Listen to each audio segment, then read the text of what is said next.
por dentro do museu de hoje, vamos falar um pouco sobre as heranças da africanidade aqui no Poço Comprido, aqui no Vale do Sirigi. E não poderíamos estar num lugar mais representante, mais significativo da cultura negra aqui no nosso Poço Comprido do que aqui nesse baobá lindo e belíssimo, maravilhoso.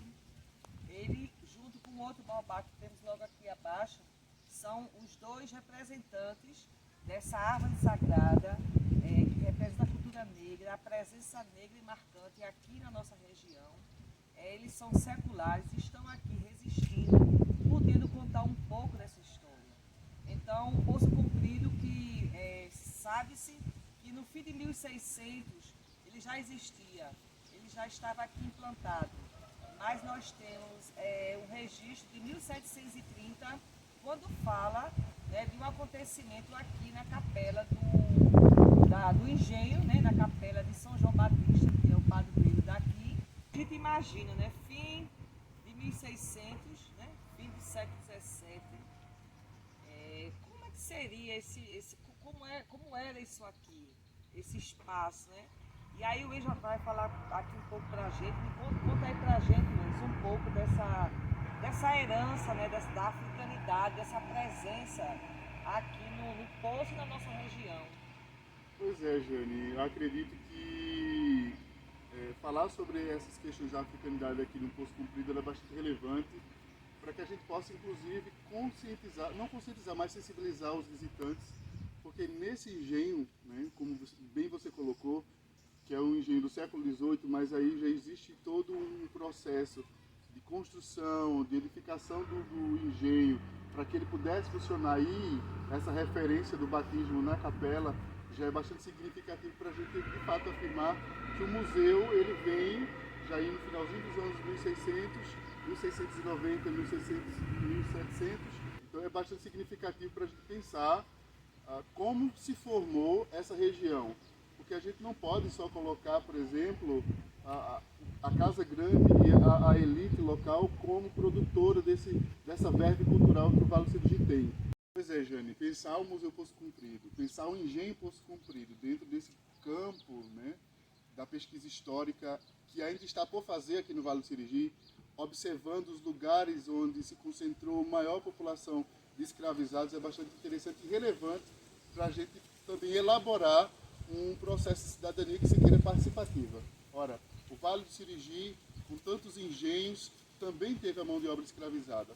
E o Poço Comprido usou muito tempo desse meio de trabalho. A gente tem referência, Jane, aqui, dentre tantos negros escravizados que viveram aqui no engenho, a gente tem dois documentos significativos, que é de Paulo e Serafim, dois negros que fugiram do processo de opressão que existia aqui. A gente percebe que além do trabalho, além da edificação, a gente passa para observar de forma mais aproximada, quando tocamos nesse assunto, e sensibilizada, quando tocamos nesse assunto, para pensar também a formação da população do entorno. Porque temos vários distritos aqui no município de Vicência, vários distritos na região do Vale do Sirigi, e que todos eles têm, obviamente, contribuição da mão do escravizado que viveram nesses engenhos. Os dois baobás que aqui estão, eles são marcos significativos para que a gente pense e que seja materializada essa passagem por aqui. Pois é, Wens, e aqui a gente vê no Engenho Poço Comprido, onde funciona o Museu Poço Comprido, que das edificações que compõem o engenho, nós temos a moita do engenho, que era a fábrica, a Casa Grande e a capela, que são conjugadas e formam um só corpo. Isso é até uma característica única, é o único engenho desse estado que tem essa ligação. Aqui não tem senzala, não quer dizer que ela não existia, claro que existia senzala. E também não se tem um pelourinho, mas também é óbvio que se tinha um pelourinho. O que nós temos em frente à Casa Grande não é o pelourinho, apesar que as pessoas pensam que é, mas não é. local de amarrar o cavalo, né, jumento e tal. E o que é que acontece? Não se tem ideia, nem notícia de que se essa senzala foi derrubada ou se ao longo do tempo ela foi se deteriorando, né? Porque se a gente partir do princípio de que as construções, geralmente, e a gente tem isso muito claro aqui, porque as construções também, aí você já via, né, o nível do tratamento, né? Então, geralmente, a moita, por ser a fábrica, por ser o coração, né, do engenho, ela era feita, construída, né, de uma forma mais sólida, né, com materiais que deixassem ela com mais consistência.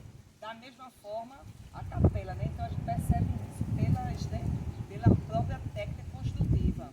E a senzala não. Então sabe-se que geralmente a senzala, por ser casas mais simples, então ela era feita com materiais mais simples também, mais frágeis, e consequentemente ao longo do tempo ela foi se deteriorando.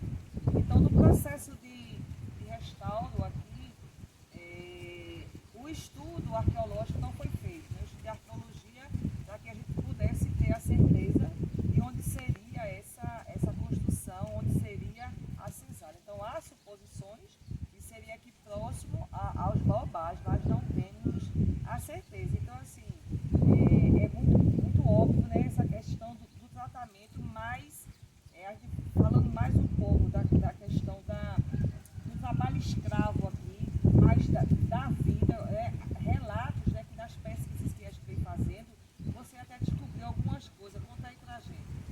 Pois é, Jane, eu penso que é muito importante a gente evidenciar esses diálogos e esses discursos, né, que a própria arquitetura traz para a gente. Você falando aí, a gente tem na Casa Grande e na Capela um elemento que unifica os dois, que é o passadiço. O Geraldo Gomes, que é arqueólogo, né, arquiteto, ele pensa que esse elemento que liga a casa e a capela, para além de um elemento arquitetônico, era também um elemento segregador, né? Isso é bastante evidente e só temos aqui na casa do engenho Poço Comprido, porque as outras foram todas abaixo ou descaracterizadas ao longo do tempo, como alguns engenhos aqui na região do Vale do Capibaribe e Mirim. Em relação às nossas andanças, né, as nossas pesquisas, a gente cita esses dois rapazes, né, o Serafim e o Paulo, né, que viveram aqui no engenho Poço Comprido, que fugiram, e no documento, não no documento que está aqui no museu, mas os jornais, o Diário de Pernambuco, tem uma série de anúncios, e esses anúncios eles servem como documento histórico também, e nesses anúncios há uma especificidade sobre quem eram esses sujeitos. Dá, por exemplo, o tamanho, tipo de cabelo, se havia alguma marca de tortura, e geralmente tem, né? A gente, no Vale do Sirigi, alguns engenhos, inclusive, percebemos o senhor de engenho fazendo o requerimento, a partir do jornal, de pessoas escravizadas que tinham ou alguma fístula no rosto, ou, se não, faltando um dedo, né?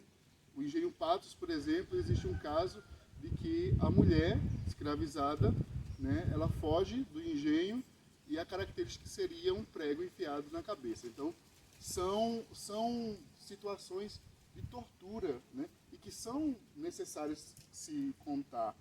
Que seja dito, que as pessoas de hoje possam, né, saber, para entender que, de fato, o que aconteceu, né, o que acontecia, né, no nosso país, né, na nossa região.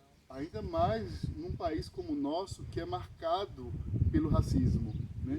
E se a gente não faz esse exercício de sensibilizar, né, os estudantes e as pessoas que chegam aqui, a gente está contribuindo para o silenciamento.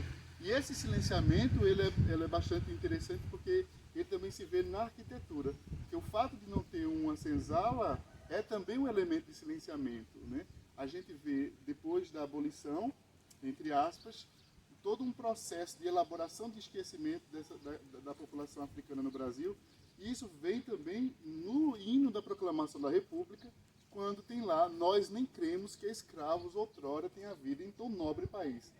Veja, é um exercício, é uma política de esquecimento e de negação da população africana aqui. Então, isso é muito sintomático. As senzalas não existirem é um objeto para a gente se ater, é um elemento de pesquisa, é um objeto de pesquisa que explica muito de que sociedade era essa que passou a viver depois da abolição. Ainda no Vale do Sirigi a gente encontra documentação de fotografia, em especial do engenho Laranjeiras, onde a família patriarcal posa juntamente um negrinho, né, colocado ali como um objeto, visivelmente como um objeto da família. No Engenho Tabocas, em 1980, uma fotografia circulou num livro em que mostra o filho do senhor de engenho com um homem que era remanescente do processo de escravização.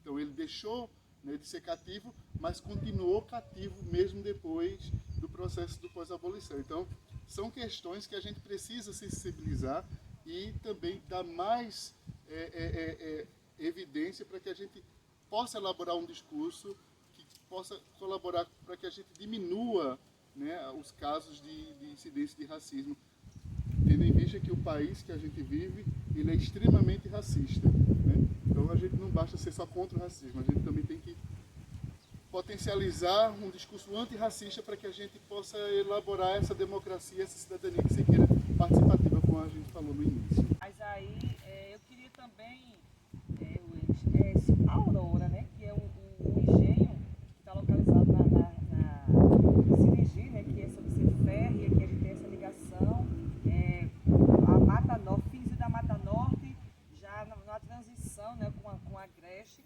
o Agreste de 79 bem pertinho. Então assim, a gente sabe da notícia, né, de que isso é fato, que a bolandeira, né, que era a almanjarra do engenho Aurora, era muito semelhante à almanjarra aqui do Poço Comprido. E o que é que aconteceu com o engenho Aurora lá?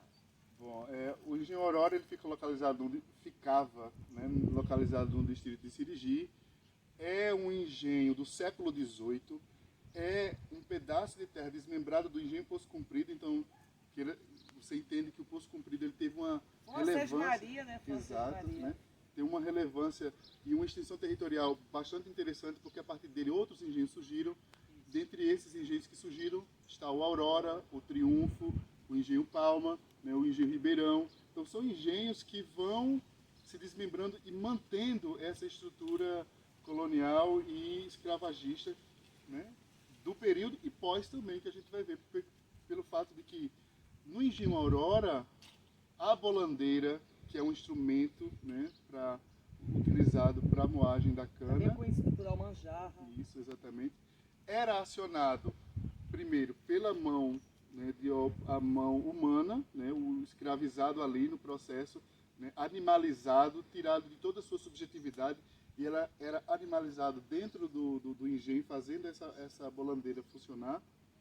E no engenho, nesse engenho a gente tem o registro de que, mesmo após o processo de abolição, as pessoas e os animais ainda faziam esse trabalho de fazer moer a cana.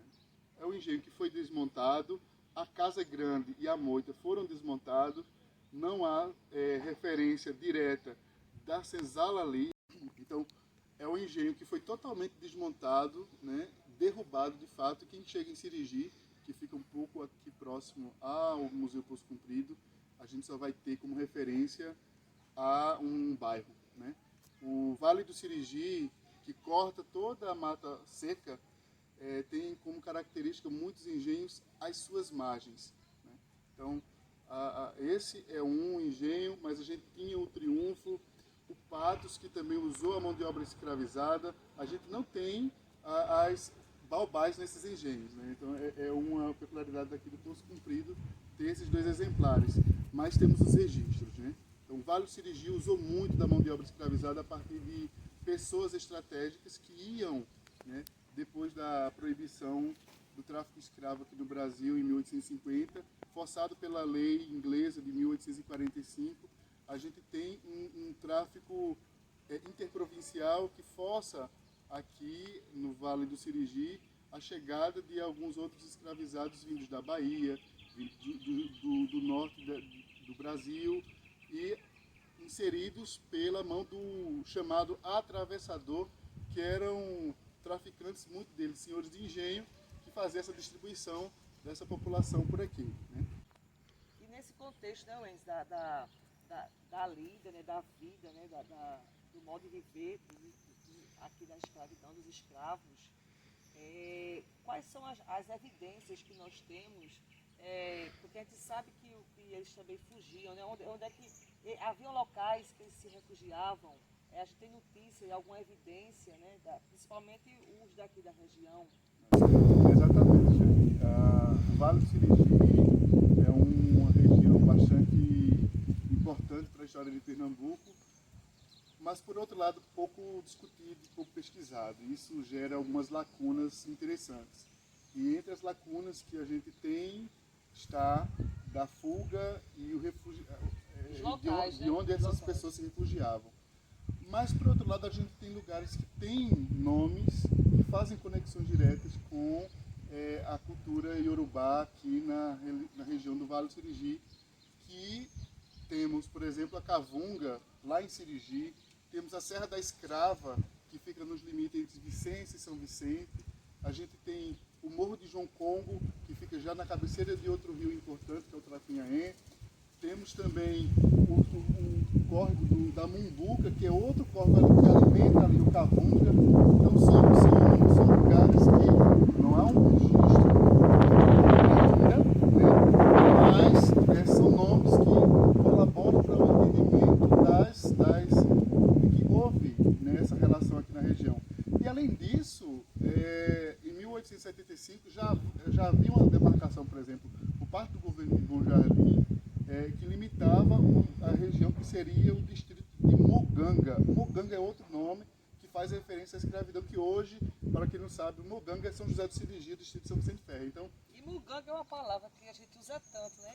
Você está aí fazendo a Muganga, então assim, é o dialeto, né? Que isso dá um outro episódio, né? Para a gente falar aqui depois. Então são questões que precisam ser mais apuradas, né? E a gente está nesse caminho. Em algum local a gente ainda não conseguiu chegar, e aí a gente também faz essa provocação, e quem tiver algum documento, alguma coisa que possa referenciar a história aqui do Vale do Sirigi, com essa questão de documentação, isso é muito importante. Então a gente recebeu há pouco um documento do Cabo, né, do professor Marco Pereira. Tony Danilo de Tracunhaém também está com a documentação que referencia, que fala de Poço Comprido. Então a gente fica nessa busca contínua de documentos que a gente possa estar alimentando esse acervo e poder estar contar essa história, né? É uma história que a gente teria várias outras coisas para estar falando, sobre a presença do negro aqui na região, a exemplo, por exemplo, da música, né? Que a gente tem que falar da música, da dança. Então, o que a gente tem hoje de cultura popular na nossa região, isso tem toda uma referência, tem toda uma herança, né, da cultura africana, que veio, né, teve o trabalho, mas também teve o seu modo de viver, né, a sua alegria, a sua forma de se expressar através da música, através da comida. Então são outras coisas que a gente vai estar falando aí nesses próximos dias, né, Wenz? Falar sobre a Mata Norte, introduzir num capítulo importante da cultura popular de Pernambuco e do Brasil, né? Os engenhos, enquanto lugares de trabalho, era também lugar de diversão nos momentos de fuga, né? de descanso. Então, os foguetes que a gente tem aqui, a maioria deles são originários desses lugares. O maracatu, o cavalo marinho, a ciranda, né? O coco, são todos ligados ao trabalho rural e ligados a essa amálgama, né, cultural que a gente tem aqui na região. O mamulengo, né? O mamulengo. E por isso que o brinquedo, ele se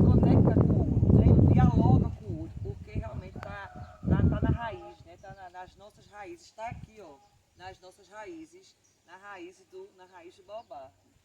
A gente até fala, né, que muita coisa não está documentada, mas talvez até esteja e ainda nós não tivemos acesso, né? Ainda estamos, a pesquisa é uma busca contínua, né, que precisa está acontecendo. Possa ser que em algum lugar tenha, né? Então assim estamos ainda nessa busca, né, de documentação, de bibliografia que possa estar contando mais dessa nossa história que a gente falou muito aqui do trabalho, da lida, mas também lembrando, né, e aí vai ficar para um próximo episódio a gente falar das manifestações culturais, né, de quanto a gente não herdou, né, dessa herança africana, né, Wenis? Exatamente. A Mata Norte e a africanidade elas se confundem em todos os aspectos. E um dos aspectos mais significativos assim é a cultura popular. A região da Mata Norte ela é um caldeirão de cultura popular. Maracatu, cavalo marinho, coco, mamulengo, rabeca, cirana, enfim, são várias linguagens oriundas desse processo do trabalho do escravizado aqui e também do indígena, porque foi uma região também, né, que teve bastante forte na região do Vale do Sirigi, sobretudo os Tabajara.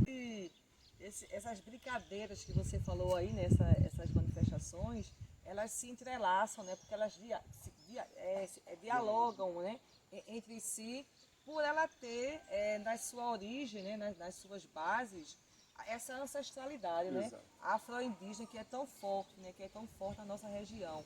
Então estão aqui, estão nas nossas raízes, está nessa raiz aqui, ó, que a gente está hoje aqui. Então é isso, né, e a gente por hoje se despede, né, Wenis?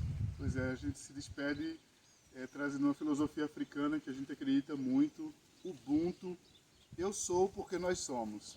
Então vamos espalhar conhecimento em relação à nossa ancestralidade para que a gente possa elaborar uma sociedade mais justa, igualitária e uma cidadania participativa e equânime. Muito obrigado. Até a próxima.